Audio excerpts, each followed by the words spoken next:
finished the whole video, I noticed that it stopped after I had dissected the word C, courage. So it was a bit of a mind-blowing moment for me. I thought, oh well, now I've got to do this again. I kind of felt a little bit drained. Oh my god, I don't have the energy to do this again. Oh, but then that means I have to do it again, and I have to change my clothes, and oh, I have to find a time with my kids, and it just was too much. I thought, I'm going to get the energy, I'm just going to do it again. Hi, I'm Harjeet. This is Heartbeat with Harjeet. I recently attended a women's event at one of my really good friends' houses, and she gave me the opportunity to speak out about positivity. There was a topic that was handed to me that I feel very passionate about. I was thinking about all these things I wanted to say, and I just wasn't sure how to speak about them. I only had 5 minutes, and I was just overwhelmed thinking, how am I going to compact all this information into 5 minutes? So on the drive to the event, I came up with an acronym that worked. It was very well received, so I wanted to share it and hope that I can help people on their journey to find positivity. To start the acronym, in terms of positivity, it requires a lot of change. A change in our being, a change in the way we think, a change in how we perceive others, how we perceive ourselves, just a whole change overview, maybe a change in an environment. With that said, the word that I decided to use was change, and dissect it into 6 individual words and embark on a journey towards positivity using these words. So let's start with C. C is for courage. You might be thinking, what does courage mean? I mean, does it mean I have to be brave and have a fight? Well, not necessarily, no. But it does mean going deep within yourself and having the courage to do that. And that requires understanding yourself better than you try to think about anybody else. Understand yourself first. And it takes a lot of courage because life is a journey, and we are bound to make mistakes, and we are bound to overreact, and we're bound to make decisions that didn't really serve us as best as we thought. Going back and overviewing your own life, when you notice that you made mistakes or bad decisions, rather than focusing on that, focus on the growth that you encountered from these mistakes. Having the courage to go back and look at yourself and not judge yourself. Don't be harsh on yourself. Oh, I made a bad decision, I should have done this. Because having regrets will never serve you. In that moment, you could have thought about the consequences of making a wrong decision and made a better decision, and you didn't. And that's okay. Moving forward, to avoid having regrets, you can analyze a decision in that moment. If I pick this path, or I make this decision, how will I feel about it if it turns out this way? Or how will I feel about it if it turns out this way? If I chose this path, am I going to regret it? You find that you know which path you're going to regret before you make the decision, so you can actually live a life that you won't ever have regrets. Courage is looking back at your own life and getting a deeper understanding of you and where you come from and why you are the way you are, and the bravery to face that and to just move forward and to change that if you need to or want to. So next is H. Help, I felt, is the best option. What a lot of us tend to do when we have had heartbreaking situations or we have felt so alone, we tend to isolate ourselves, or we can ask for help so much that we just continue on that path of just asking for help and never learning how to do it ourselves. It's the balance of growing ourselves and then knowing that if we need help, we can just ask for help. There's a bunch of places we can reach out for help. We can go to a professional for help. If you feel like you're burdening your friends, a professional, you're paying them. You get a service and you give something back at the same time. With friends, they love to help. If you have the right group of friends and they actually feel so grateful that you're asking for their advice and that you're asking them to hear about what's going on, you can always turn to your family for help. You can turn to God if you believe in God or the universe. You can turn to absolute strangers. You could be in the grocery store and you could have dropped something and you don't even have to ask for help. Sometimes the stranger will just pick up your card or whatever you dropped. There's a massive help in a community that you don't know exists. Trust in the world and trust in the good of others.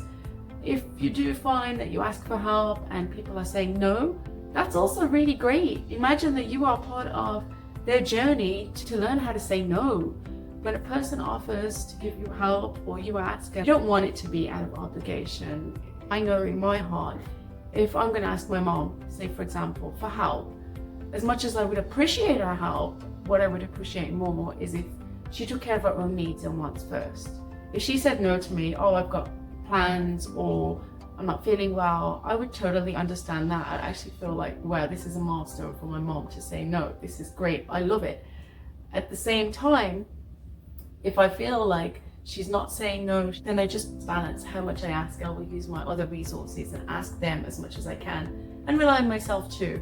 It's not all about just always asking for help. It's rely on yourself as much as you can. Remember, we're not born to go through life alone. There's so many people. If you're going to start your own business, you're going to need customers, right? Even if you just use AI, you're going to need a second set of eyes to go through your marketing materials. Two minds are always better than one. Now that brings me to A. A is acceptance. It's just about accepting the situation, accepting any people involved in the situation. There are some things that will be out of your control, and that's inevitable. But what you can do is accept it. People will change. We all change, we all evolve. I know I have. A lot of this is coming from a place of what I've been through in my own life. If you can accept people as they are, just know that their journey is different, their experiences are different, they handle situations differently. Maybe you're expecting an apology. You are the kind of person who always says sorry when you need to work on yourself and you're aware of it. And not everybody was born to say sorry. They weren't taught the word sorry. They didn't learn about it. Doesn't mean that they're bad or wrong. It just means that they've been raised a different way. And if you find that accepting a person as they are is hindering your growth, then there's an opportunity to reflect on yourself and decide, is this better for me or better not for me? That's where you can make that decision. Do you want to maintain this relationship or not? A lot of times people will walk away when they can't accept a person as they are, which is a fair decision. But initially you do have to try and accept them as they are, because even if you walk away, they will still be the same person. If you need that person in your life, you have to learn to accept them while they're in your life, because when they're out of your life, they never will be out of your life. Let's move on to N. It's about negativity. What would I possibly mean by negativity when I'm talking about change to have more positivity in your life? Well, negativity is the polar opposite of positivity. It's something that's not talked about too much. The more positive you are, the more you will attract negativity. So it's actually a compliment to your character if you are attracting negativity. And the messaging out there is that you attract like-minded individuals when you reach a certain state, but in my experience, it's been the total opposite. The more that you achieve your state of positivity, the more likely you will attract negativity. The reason why this is a good thing, it first of all tells you that you're on the right track. You're attracting negativity to the point that you can handle it. You can actually receive it and put positivity into that negativity for that person. Some people can be helped, some people can't be. I think everybody can be at the end of the day if they want to be. And you'll find certain people will just complain about a situation, and it's not because they're complaining, but it's because they need to be heard. If you just let them finish what they need to say, they probably will feel a sense of relief and they can go back to being positive or just about their day. There's probably somebody who is just airing dirty laundry and venting. I don't like the word complain personally, but maybe they're venting about a situation at home. Again, they probably are just looking for a solution and they need to sound it out, or they're looking at you to give them some kind of advice, or they just need to be told that they've got it and doing it the right way. I think with handling negativity in people is to just accept them the way they are, let them hear themselves out and know that they're being heard by a physical being. If somebody you feel is draining you and exhausting you with negative energy, then in my personal opinion, it's best to keep your distance. But I'm not the kind of person that would ever say eliminate negativity from your life, because if you eliminate negativity from your life, you can't really ever grow. You will stop growing without negativity in your life. If your goal is to reach for positivity, you've got to have negativity in it. And that's the biggest lesson that needs to be learned about negativity, is that it should be a welcome into your life. Knowing how to handle it. If I'm around somebody and they're causing me stress, I feel it in the pit of my stomach and I'm not going to get frustrated. But what makes me so excited about it these days is I'm like thinking, oh, there's a challenge. I'm ready to face this. I'm ready to learn how to handle the conflict, how to handle a person that's going to cause me stress. How am I going to handle my stress? It's not about what that person's saying or doing. How am I going to handle myself? Because if I can handle myself better, that person is losing all of their power over me. That's the most important thing. And I think that's what we forget. We're so focused on blaming the negative people or the people that we don't look deep within ourselves. To get to positivity as well, we do have to be negative with ourselves. We have to be real, understand that we've made bad choices, and it's all about going back with the courage, going back over yourself. So you also have to look at the decisions you made, and you could have made better decisions, but not having any regrets about the decisions that you didn't make. Just moving forward with the decisions that you have made in a positive way, releasing that negativity, but getting to it, embrace it. Shadows come when the sun is out. You can't run from the shadows. They will always be there. Whether they're in your life, whether they're in a loved one's life, shadows are always there, and you just have to accept them. Moving on to G, gratitude. It's a big word. That's how people talk about being grateful and attracting things into your life. I just feel the word is overused, but I still think that it can work. I owe my gratitude to God, and that's also a G, so that works for me. But if God doesn't work, then gratitude can work. Gratitude, I find, goes hand in hand with grace. So let's talk about gratitude first. If you are expected to be grateful for things that really are a given, in a sense, like your good health, the opportunity to wake up every morning, having a roof over your head, having the capability to buy a coffee, these are mundane things that society projects on you to be grateful for. I have been diagnosed with mental illness, so I can truly say that to look at it that way, it's so difficult if you're struggling in life or you've ever struggled in life to be grateful for daily waking up and getting out of bed. It's like, no, I don't want to be grateful for that. I'm not grateful for that. That's the worst thing in the world right now. I wish I didn't have to get up out of bed. I wish that I could do something else. I wish I could just give up. I'm talking from a real perspective, because I've had that feeling lots of times. And the way I overcome that is that I stop looking at the mundane things. I stop taking the pressure off of myself by giving myself some grace. I don't have to be grateful to get out of bed, but what I can be grateful for, everything is different for everybody. Everybody will create a narrative that works for them. For me, it's God. God is my narrative. I feel like me being grateful to God and God giving me this human life, it's a chance for me to do God's work on earth. And that's a gratitude in itself. So when I'm feeling God, it's like, well, it's not for me. I've got to get out of bed for God. I've really got to do this for God. When you put someone else in charge, someone that you respect, or an entity like God or the universe, it just changes your whole perspective. You're not doing it for yourself, you're doing it for someone else that matters to you. That being said too, a lot of people, they do things for other people, but people that are close to them, if that person is in your life and you're doing it for them, then it can also become kind of depressing. So then you have to give yourself some grace and recognize that you can be grateful for simple things, like waking up in the morning and the sun is shining and it was just really cold the day before. Oh my God, I'm so grateful the sun is shining. You could step into the shower and the water could be hot and you haven't had hot water for 2 weeks and you could be like, oh my God, this is so good. These are the things I'm grateful for, not the things that you have all the time. If you're not grateful, it doesn't mean you're taking it for granted, because you appreciate everything you have in life. We always are going to want more. We're always going to strive to do better, and we're always going to strive for more. It's natural to just kind of stop being grateful for the things that we have and we've always had. How could you be grateful for having a bed to sleep in when you've never not had one? Which is why a homeless person has probably gone through their journey in life, so that when they do get to the end of the road and they get the house that they want to live in and the bed that they want to sleep in, they can always look back at the hardships that they faced and they can feel grateful. That's what the hardships are for, which goes back to negativity and the courage to go back. You have to face those hardships to be grateful moving forward. If you don't have those hardships, there's nothing you could actually be grateful for. Everything that I'm sharing is my opinion. Coming from a real perspective, it's a lot of social media talk that I feel puts a lot of pressure on people. If you're going to spend a lot of time on social media, you've got to find what works for you, and you've got to learn to walk away from what doesn't. Don't put pressure on yourself to fit that. I should be grateful I'm alive, and then you'll fall flat on your face. You put so much pressure on yourself. Give yourself a little grace. Feel grateful that you have love in your life, that you have good friends, the job of your dreams that you like, and you compare yourself to yourself. Never compare yourself to somebody else. Don't look at somebody else and say, I don't have a house and I do, so I'm grateful I have a house. You can look at it in a sense that like, oh my God, feel compassion for them. I'm so thankful, God, that I have what I have, and then do what you can to help that person. It's never about being better. In terms of having gratitude, you've also got to give yourself a little grace. A lot of times we can be too hard on ourselves.